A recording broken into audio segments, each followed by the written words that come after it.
ಶ್ರೀ ದತ್ತ ಭಾಗವತ. ಶಿವಂ ಶಾಂತಂ ಪ್ರಸನ್ನಂ ಓಂಕಾರಂ ಸಚ್ಚಿತ್ಸುಖ ಕೇವಲಂ ಭಕ್ತ ಮುಕ್ತಿಪ್ರದಂ ವಂದೇ ದತ್ತಾತ್ರೇಯಂ ಜಗದ್ಗುರುಂ. ಭಾಗ 4. ಉತ್ತರಕಾಂಡ. ದ್ವಿತೀಯ ಸ್ಕಂದ. ಶ್ರೀ ನರಸಿಂಹ ಸರಸ್ವತಿ ಅವತಾರ. ಅಧ್ಯಾಯ 6. ಔದುಂಬರದ ಮಹತ್ವ ಹಾಗೂ ನರಸೋಬಾವಾಡಿಯಲ್ಲಿ ಗುರುಗಳ ಪಾದುಕಾ ಪ್ರಸಂಗಗಳು. ಗುರುಗಳು ಗಾಣಗಾಪುರಕ್ಕೆ ಹೋದರೂ ನರಸೋಬಾವಾಡಿಯಲ್ಲಿರುವ ಔದುಂಬರ ವೃಕ್ಷದಲ್ಲಿ ಗುಪ್ತವಾಗಿದ್ದರು. ಅವರು ಬೇಕಾದ ಸ್ಥಳದಲ್ಲಿದ್ದರು. ಭಕ್ತರು ಆ ಔದುಂಬರವನ್ನು ಭಕ್ತಿಯಿಂದ ಸೇವಿಸಿ ಗುರುಧ್ಯಾನ ಮಾಡಿದ್ದೇ ಆದರೆ ಅವರವರ ಸಕಲ ಕಾಮನೆಗಳನ್ನು ಪೂರ್ತಿಗೊಳಿಸುತ್ತಿದ್ದರು. ಹೀಗಿರಲು ಔದುಂಬರದ ಸಮೀಪವಿರುವ ಶಿರೋಳ ಎಂಬ ಗ್ರಾಮದಲ್ಲಿ ಗಂಗಾಧರನೆಂಬ ವೇದಶಾಸ್ತ್ರ ಪಾರಂಗತ ಬ್ರಾಹ್ಮಣನೋರ್ವನು ತನ್ನ ಸುಶೀಲೆಯೂ ಪತಿವ್ರತೆಯೂ ಆದ ಹೆಂಡತಿಯೊಡನೆ ವಾಸಿಸುತ್ತಿದ್ದನು. ಆಕೆಗೆ ಹುಟ್ಟಿದ ಕೂಸುಗಳು ಹುಟ್ಟಿದೊಡನೆ ಸಾಯುತ್ತಿದ್ದವಾದ್ದರಿಂದ ಅವಳು ಬಹಳ ದುಃಖಿಸುತ್ತಿದ್ದಳು. ಕಂಡ ದೇವರನ್ನು ಆರಾಧಿಸಿದರೂ ಅವಳಿಗೆ ಹುಟ್ಟಿದ 5 ಮಕ್ಕಳ ಗತಿಯೂ ಇದೇ ರೀತಿಯಾಯಿತು. ಬೇಕಾದ ವ್ರತ ಉಪವಾಸಾದಿಗಳನ್ನು ಕೈಗೊಂಡರೂ ಪ್ರಯೋಜನವಾಗಲಿಲ್ಲ. ಒಂದು ದಿನ ಆಕೆಯು ಓರ್ವ ಜೋಯಿಸರ ಹತ್ತಿರ ಹೋಗಿ ತನ್ನ ಕಷ್ಟದ ಸಂಗತಿಯನ್ನು ಅವರಿಗೆ ತಿಳಿಸಿ, ಕರ್ಮ ವಿಪಾಕದಲ್ಲಿ ಪುತ್ರಶೋಕ ಉಂಟಾಗುವುದಕ್ಕೆ ಯಾವ ದೋಷವೆಂದು ಪ್ರಶ್ನಿಸಿದಳು. ಆಗ ಜೋಯಿಸರು, ಎಲೈ ಸಾಧ್ವಿಯೇ, ಕೇಳು. ಯಾವ ದುಷ್ಟ ಸ್ತ್ರೀಯರು ಈ ಜನ್ಮದಲ್ಲಿ ಗರ್ಭಿಣಿಯರ ಗರ್ಭಪಾತ ಮಾಡಿಸುವರೋ ಅವರು ಮುಂದೆ ಬಂಜೆಯಾಗುವರು. ಒಂದು ವೇಳೆ ಅವರಿಗೆ ಮಕ್ಕಳು ಹುಟ್ಟಿದರೂ ಅವುಗಳು ಬದುಕುವುದಿಲ್ಲ. ಅಲ್ಲದೆ ಅಶ್ವ ಗೋವಧೆ ಮಾಡಿದರೂ ಬಂಜೆಯಾಗುವರಲ್ಲದೆ ಸದಾ ಜ್ವರ ಪೀಡಿತರಾಗುವರು. ಇದೇ ರೀತಿ ಪರದ್ರವ್ಯಾಪಹರಣ ಮಾಡಿದವರಿಗೂ ಮಕ್ಕಳಾಗುವುದಿಲ್ಲ. ಮಕ್ಕಳಾದರೂ ಅವು ಜನಿಸಿದೊಡನೆ ಸಾಯುವುವು. ನೀನು ಪೂರ್ವಜನ್ಮದಲ್ಲಿ ಶೌನಕ ಗೋತ್ರೋತ್ಪನ್ನ ಬ್ರಾಹ್ಮಣನೋರ್ವನಿಂದ ತಂದ ಸಾಲವನ್ನು ಅವನಿಗೆ ಮರಳಿ ಮುಟ್ಟಿಸಲಿಲ್ಲ. ಲೋಭಿಯಾದ ಅವನಿಗೆ ನೀನು ಅವನ ಹಣವನ್ನು ಮುಳುಗಿಸಿದ್ದರಿಂದ ಅವನು ಆತ್ಮಹತ್ಯೆ ಮಾಡಿಕೊಂಡನು.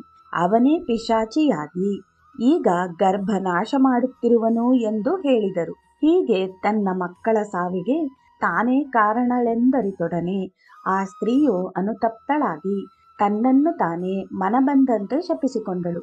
ನಂತರ ಆ ಜೋಯಿಸರಿಗೆ ವಂದಿಸಿ ಇದರ ಪರಿಹಾರೋಪಾಯವನ್ನು ಹೇಳಬೇಕಾಗಿ ಅವರಲ್ಲಿ ಬೇಡಿಕೊಂಡಳು.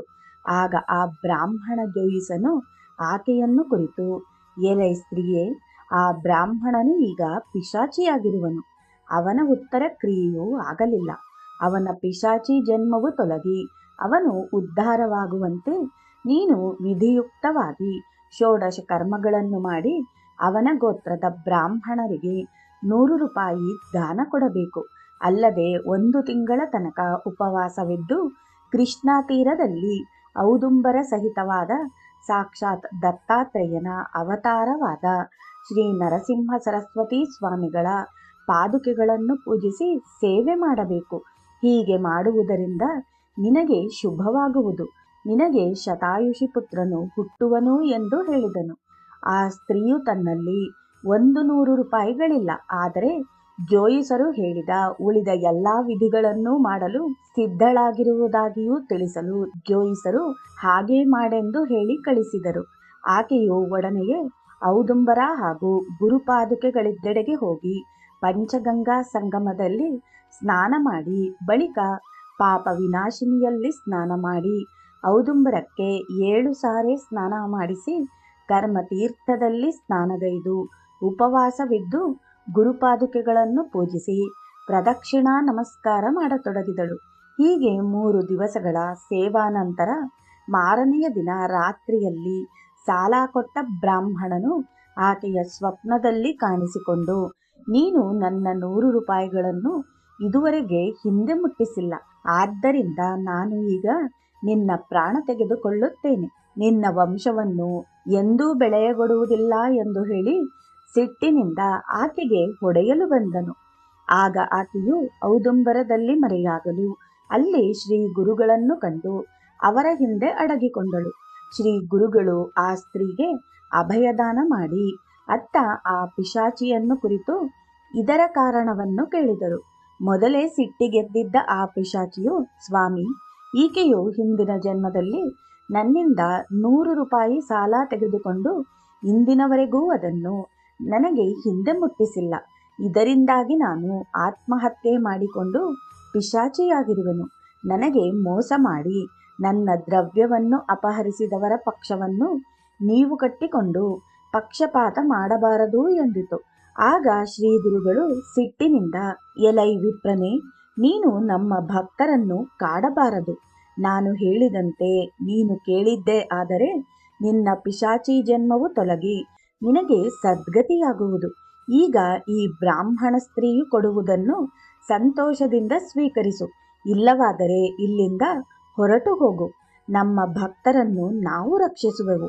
ನೀನು ತಿರುಗಿ ಬಂದದ್ದೇ ಆದರೆ ನಿನ್ನನ್ನು ಶಿಕ್ಷಿಸಲಾಗುವುದು ಎಂದು ಹೇಳಿದರು.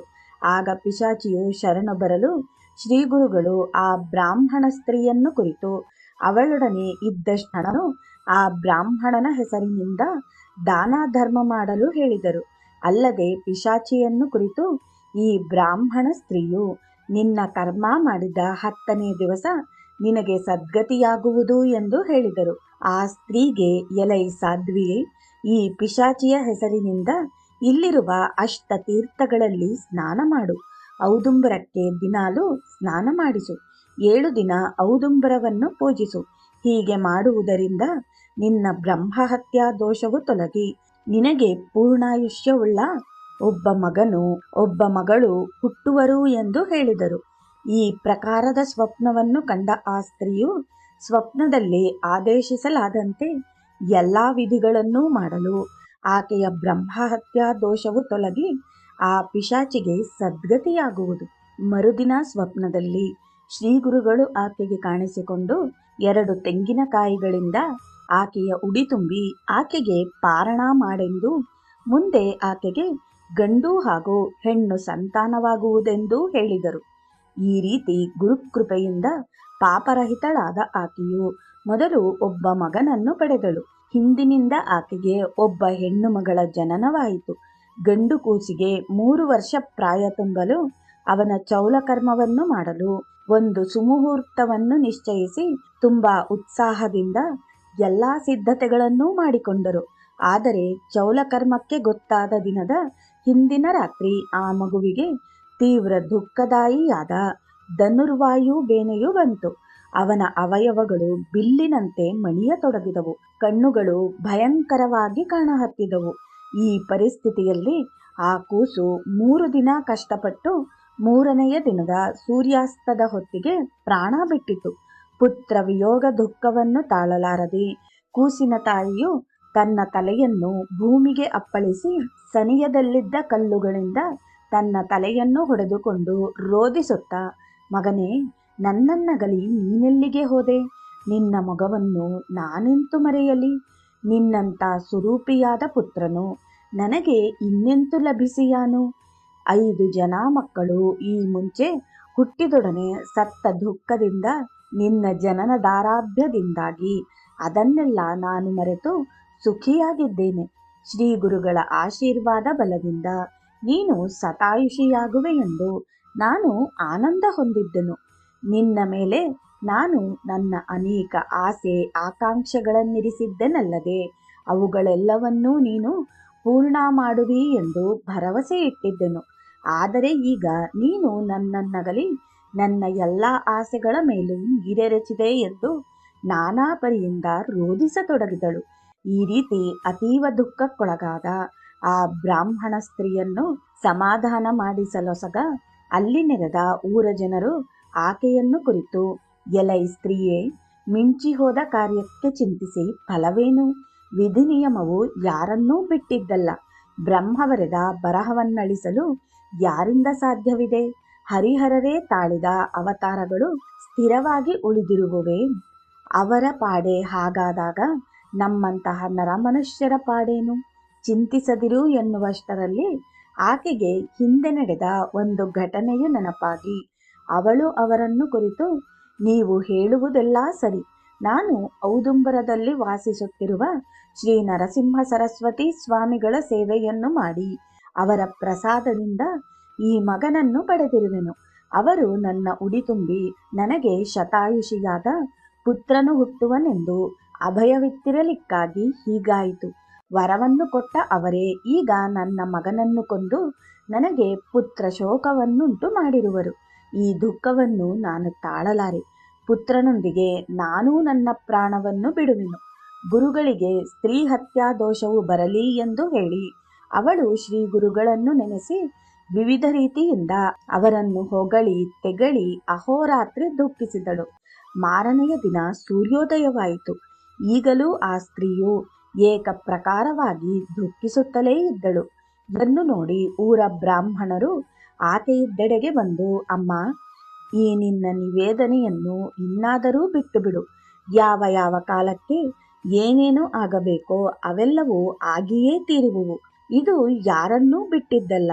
ನಡೆ, ನದಿಯ ದಂಡೆಯ ಮೇಲೆ ಹೋಗಿ ಶವ ಸಂಸ್ಕಾರ ಮಾಡೋಣ ಎಂದರು. ಸಂತಪ್ತಳಾದ ಆಕೆಯು ಆ ಕೂಸಿನ ಹೆಣವನ್ನು ತನ್ನ ಹೊಟ್ಟೆಗೆ ಕಟ್ಟಿಕೊಂಡು ಅದರೊಂದಿಗೆ ನನ್ನನ್ನೂ ಸುಟ್ಟು ಬಿಡಿರಿ ಎನ್ನಲು ಆ ಬ್ರಾಹ್ಮಣರು, ನೀನು ಸ್ತ್ರೀಯಲ್ಲ, ಮಹಾ ಕರ್ಕಶಿಯು. ಪ್ರೇತದ ಸಂಗಡ ಪ್ರಾಣ ಕೊಡುವೆನೆಂಬುದು ಯಾವ ಧರ್ಮ? ಆತ್ಮಹತ್ಯೆಯು ಮಹಾದೋಷವೆಂಬುದನ್ನು ನೀನರಿಯೆಯ ಎಂದು ಪರಿಪರಿಯಿಂದ ಅವಳಿಗೆ ಬುದ್ಧಿ ಮಾತನ್ನು ಹೇಳಿದರು.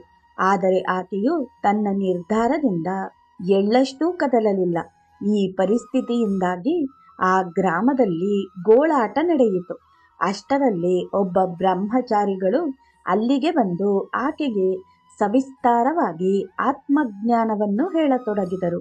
ಆ ಬ್ರಹ್ಮಚಾರಿಗಳು ಬೇರಾರೂ ಆಗಿರದೆ ಭಕ್ತವತ್ಸಲರಾದ ಶ್ರೀ ನರಸಿಂಹ ಸರಸ್ವತಿ ಗುರುಗಳೇ ಮನುಷ್ಯ ರೂಪ ಧರಿಸಿದವರಾಗಿದ್ದರು.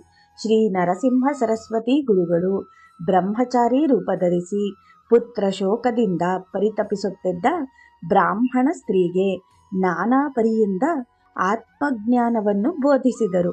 ಅದು ಎಂತೆಂದರೆ, ಎಲೈ ಸಾಧ್ವಿಯೇ, ನೀನು ವ್ಯರ್ಥ ದುಃಖಿಸುವಿ. ಈ ಭೂಮಿಯಲ್ಲಿ ಹುಟ್ಟಿ ಅಮರರಾದವರು ಯಾರಿದ್ದಾರೆ? ಹುಟ್ಟುವವರು ಯಾರು? ಸಾಯುವವರು ಯಾರು? ಈ ದೇಹವು ಪಂಚಭೂತಗಳಿಂದ ಕೂಡಿ ಆಗಿರುವುದು. ಆ ಪಂಚಭೂತಗಳೇ ಬೇರೆ ಬೇರೆಯಾದವೆಂದರೆ ಈ ದೇಹವು ಸ್ಪಷ್ಟವಾಗಿ ಕಾಣಿಸುವುದಿಲ್ಲ. ಆ ಪಂಚಭೂತಗಳ ಗುಣಗಳು ಮಾಯಾಪಾಶದಿಂದ ಸುತ್ತಿ ಈ ದೇಹವೇ ತಾನೆಂಬ ಭ್ರಾಂತಿಯನ್ನುಂಟು ಮಾಡುವವು. ಪುತ್ರ ಮಿತ್ರ ಕಳತ್ರಾದಿಗಳು ಇದರಂತೆಯೇ. ಸತ್ವ ರಜ ತಮೋ ಈ ತ್ರಿಗುಣಗಳು ಈ ಪಂಚಭೂತಗಳಿಂದಾಗಿವೆ. ಸತ್ವಗುಣದಿಂದ ದೇವತೆಗಳು, ರಜೋಗುಣದಿಂದ ಮನುಷ್ಯರು, ತಮೋಗುಣದಿಂದ ದಾನವರೂ ಆಗಿರುವರು. ಅವರವರ ಗುಣಾನುಸಾರವಾಗಿ ಕರ್ಮಗಳು ಇರುವುವು. ಮತ್ತೆ ಮುಂದುವರೆದು ಪೂರ್ವಜನ್ಮದಲ್ಲಿ ನಾವು ಮಾಡಿದ ಪುಣ್ಯ ಪಾಪಗಳನ್ನನುಸರಿಸಿ ಈ ಜನ್ಮದಲ್ಲಿ ಉತ್ತಮ ಹಾಗೂ ಕೆಟ್ಟ ಫಲಗಳನ್ನು ನಾವು ಅನುಭವಿಸುವೆವು. ಆಯಾ ಗುಣಗಳ ವಾಸನಾದಂತೆ ಇಂದ್ರಿಯಗಳು ಅವುಗಳ ಅಧೀನವಾಗಿ ಕರ್ಮಗಳು ಕಾಡುತ್ತವೆ. ಹೀಗಾಗಿ ಎಲ್ಲರೂ ಮಾಯಾಪಾಶದಿಂದ ಸುತ್ತಲ್ಪಟ್ಟು ಸುಖ ದುಃಖಗಳಲ್ಲಿ ಮುಳುಗುವರು. ಯಾವತ್ತೂ ಪ್ರಾಣಿಗಳು ಪೂರ್ವಕರ್ಮ ಗುಣಾನುಸಾರವಾಗಿ ಆಯಾ ಜಾತಿಯಲ್ಲೇ ಹುಟ್ಟುವುವು. ಕರ್ಮಫಲವು ದೇವರ್ಷಿಗಳಿಗೂ ತಪ್ಪಿದ್ದಲ್ಲ. ಕರ್ಮಗಳು ಅನೇಕವಾಗಿದ್ದಂತೆ ದೇಹಗಳೂ ಅನೇಕವಾಗಿರುವುವು. ದೇಹಾಧೀನನಾದಂಥವನು ತನ್ನ ಕರ್ಮದ ಗುಣದಂತೆ ಫಲವನ್ನು ಹೊಂದುವನು. ದೇಹಧಾರಿಯಾದವರಿಗೆ ಅವರವರ ಕರ್ಮಾನುಸಾರ ನಾನಾ ವಿಕಾರಗಳುಂಟಾಗುವುವು. ಆದ ಕಾರಣ ಜ್ಞಾನಿಗಳು ಜನನಕ್ಕಾಗಿ ಸಂತೋಷಿಸುವುದಿಲ್ಲ, ಮರಣಕ್ಕಾಗಿ ದುಃಖಿಸುವುದಿಲ್ಲ. ಈ ದೇಹವು ಸರ್ವದಾ ಎಂದೂ ಸ್ಥಿರವಲ್ಲ. ಇದಕ್ಕೆ ಹುಟ್ಟಿನೊಂದಿಗೆ ನಾಶವು ಕಟ್ಟಿಟ್ಟದ್ದು. ಅವರವರ ಕರ್ಮಾನುಗುಣವಾಗಿ ಅವರವರು ಈ ದೇಹದಲ್ಲಿ ಫಲಗಳನ್ನು ಅನುಭವಿಸುವರು. ತಂದೆ, ತಾಯಿ, ಮಗ, ಹೆಂಡತಿ, ಮಿತ್ರ, ನಮ್ಮವರು ಎಂದೆಲ್ಲ ಸಂಬಂಧಗಳನ್ನು ಕಲ್ಪಿಸಿಕೊಳ್ಳುವುದು ಮೂಢತನ, ಮಾಯಾಪಾಶ. ಮನುಷ್ಯನು ಮೇಲೆ ನಿರ್ಮಲ ದೇಹಿಯಾಗಿ ಕಂಡರೂ ಅವನು ಮಾಂಸ, ರಕ್ತ, ಮಲ, ಮೂತ್ರಾದಿಗಳು ತುಂಬಿದ ಘೋರ ಸ್ಥಾನದಿಂದ ಹುಟ್ಟಿದವನು. ಬ್ರಹ್ಮಲಿಖಿತವನ್ನು ತಪ್ಪಿಸಲು ಯಾರಿಂದಲೂ ಸಾಧ್ಯವಿಲ್ಲ. ಕರ್ಮ ಕಾಲವನ್ನು ಗೆದ್ದವರು ಯಾರೂ ಇಲ್ಲ. ಸ್ವಪ್ನದಲ್ಲಿ ಕಂಡದ್ದನ್ನು ಎಚ್ಚರವಾದ ಬಳಿಕವೂ ಸತ್ಯವೆಂದು ತಿಳಿಯುವಂತಿದೆ. ಈ ಸಂಸಾರ ಎಷ್ಟೋ ಸಾವಿರ ಯೋನಿಗಳಲ್ಲಿ ಜನ್ಮ ಹೊಂದುತ್ತದೆ. ಹೀಗಿರುವಾಗ ಯಾರು ತಾಯಿ, ಯಾರು ತಂದೆ, ಯಾರು ಗಂಡ, ಯಾರು ಹೆಂಡತಿ, ಯಾರು ಮಗ? ವ್ಯರ್ಥ ಭ್ರಮೆಗೊಳಗಾಗಿ ದುಃಖಿಸಬೇಡ. ಈ ಶವವನ್ನು ಸಂಸ್ಕಾರ ಮಾಡಲು ಕೊಡು ಎಂದು ಆ ಬ್ರಹ್ಮಚಾರಿಯು ನಾನಾ ಪರಿಯಾಗಿ ಆಕೆಗೆ ಬೋಧಿಸಿದನು.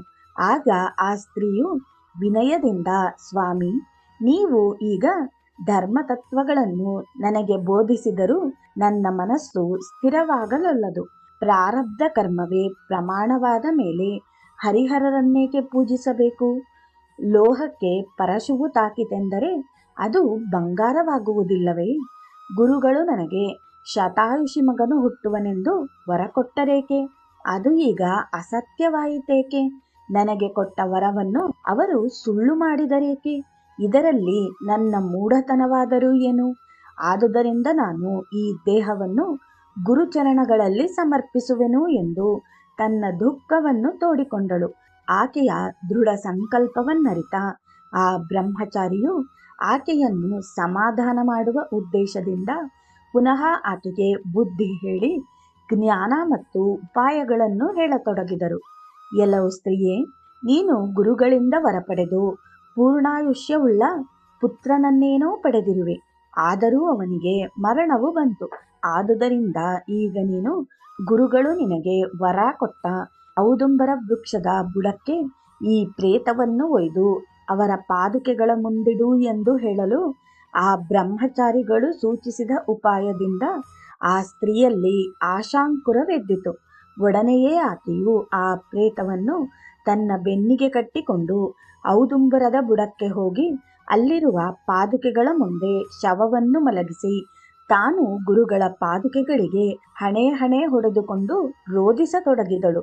ಇದರಿಂದಾಗಿ ಆಕೆಯ ಹಣೆ ಒಡೆದು ಹಣೆಯಿಂದ ರಕ್ತಸ್ರಾವವಾಗಲು ಅಲ್ಲಿರುವ ಪಾದುಕೆಗಳು ರಕ್ತದಿಂದ ತೊಯ್ದವು. ಆಕೆಯು ಒಂದೇ ಸಮನೆ ಪುತ್ರಶೋಕದಿಂದ ಸಂಜೆಯ ತನಕವೂ ಆಕ್ರೋಶ ಮಾಡುತ್ತಿದ್ದಳು. ಆ ಊರ ಬ್ರಾಹ್ಮಣರು ಅಲ್ಲಿಯ ತನಕವೂ ಬಂದು ಪ್ರೇತವನ್ನು ಸಂಸ್ಕಾರಕ್ಕಾಗಿ ಕೊಡಲು ಆಕೆಯನ್ನು ಪುನಃ ಕೇಳಿದರು. ಆದರೂ ಆಕೆಯು ಕೊಡದೆ ಅದನ್ನು ತನ್ನ ಹೊಟ್ಟೆಗೆ ಕಟ್ಟಿಕೊಂಡು ಗುರು ಪಾದುಕೆಗಳ ಮೇಲೆ ಹೊರಳಾಡುತ್ತಾ ಶವವನ್ನು ಸುಡುವುದೇ ಆದರೆ ಅದರೊಂದಿಗೆ ನನ್ನನ್ನೂ ಸುಡಿರೆಂದು ನೆರೆದ ಬಂಧುಗಳಿಗೆ ಹೇಳಿದಳು. ಇವಳ ಈ ಹಠಮಾರಿತನದಿಂದ ಬೇಸತ್ತ ಬಂಧುಗಳು ಈ ಅಡವಿಯಲ್ಲಿ ರಾತ್ರಿ ಇರಲು ಸಾಧ್ಯವಿಲ್ಲ. ನಾಳೆ ಈ ಪ್ರೇತಕ್ಕೆ ದುರ್ಗಂಧ ಹುಟ್ಟಿಯೇ ತೀರುವುದು. ಆದರೆ ಇಂದು ಆಕೆಯು ಈ ಶವವನ್ನು ಕೊಡಲಾರಳು. ಆದುದರಿಂದ ನಾಳೆ ಮುಂಜಾನೆ ಬಂದು ಶವದಹನ ಮಾಡೋಣ ಎಂದು ತಮ್ಮೊಳಗೆ ಮಾತಾಡಿಕೊಂಡು ಎಲ್ಲರೂ ಅಲ್ಲಿಂದ ಹೊರಟು ಹೋದರು. ಆ ಪ್ರೇತದ ತಾಯಿ ತಂದೆಗಳು ಅಲ್ಲಿಯೇ ಉಳಿದರು. ರಾತ್ರಿ ಬಹಳವಾಯಿತು. ಈಗೆರಡು ದಿನಗಳಿಂದಲೂ ಕಣ್ಣಿಗೆ ಕಣ್ಣು ಹತ್ತದೆ ಆ ದಂಪತಿಗಳಿಗೆ 3ನೇ ಜಾವದ ನಂತರ ನಿದ್ರೆ ಹತ್ತಿತು. ಆಗ ಆ ಸ್ತ್ರೀಯಳಿಗೆ ಒಂದು ಸ್ವಪ್ನವಿತ್ತು. ಸ್ವಪ್ನದಲ್ಲಿ ಜಟಾಧಾರಿಯು ಸರ್ವಾಂಗ ಭಸ್ಮ ಲೇಪಿತನು, ವ್ಯಾಘ್ರ ಚರ್ಮ, ರುದ್ರಾಕ್ಷಿ ಮಾಲೆ, ತ್ರಿಶೂಲಧರನೂ ಆದ ಒಬ್ಬ ಯತಿಯು ಈ ಔದುಂಬರದ ಸಮೀಪಕ್ಕೆ ಬಂದು ಈಕೆಯನ್ನು ಕುರಿತು, ಎಲೈ ಸ್ತ್ರೀಯಳೇ, ಏಕೆ ದುಃಖಿಸುವಿ? ನಿನ್ನ ಮಗನಿಗೇನಾಯಿತು? ಅದಕ್ಕೆ ಪ್ರತೀಕಾರ ಮಾಡೋಣ ಎಂದು ಅಭಯ ಕೊಟ್ಟು ಆ ಪ್ರೇತದ ಸರ್ವಾಂಗಕ್ಕೆ ತಮ್ಮೊಡನಿದ್ದ ಭಸ್ಮವನ್ನು ಹಚ್ಚಿ ಎಂದು ಹೇಳಲಾಯಿತು. ಆಕೆಯು ಹೆದರಿ ಎಚ್ಚೆತ್ತು ಹಗಲು ನಾವು ಚಿಂತಿಸುತ್ತಿರುವುದನ್ನೇ ರಾತ್ರಿ ಸ್ವಪ್ನದಲ್ಲಿ ಕಾಣುವೆವು. ನಮ್ಮ ಪ್ರಾರಬ್ಧಕ್ಕಾಗಿ ದೇವರ ಮೇಲೆ ದೋಷ ಹೊರಿಸಬೇಕೇಕೆ ಎಂದು ಮುಂತಾಗಿ ಹಲಬುತ್ತಾ ಪ್ರೇತದ ಮೇಲೆ ಬಿದ್ದಳು.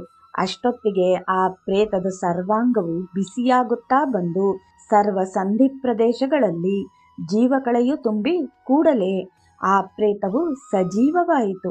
ಆಕೆಯು ಎಲ್ಲಿ ಭೂತ ಸಂಚಾರವಾಯಿತೋ ಏನೋ ಎಂದು ಹೆದರಿ ಆ ಪ್ರೇತವನ್ನು ಬಿಟ್ಟು ದೂರ ಸರಿದಳು.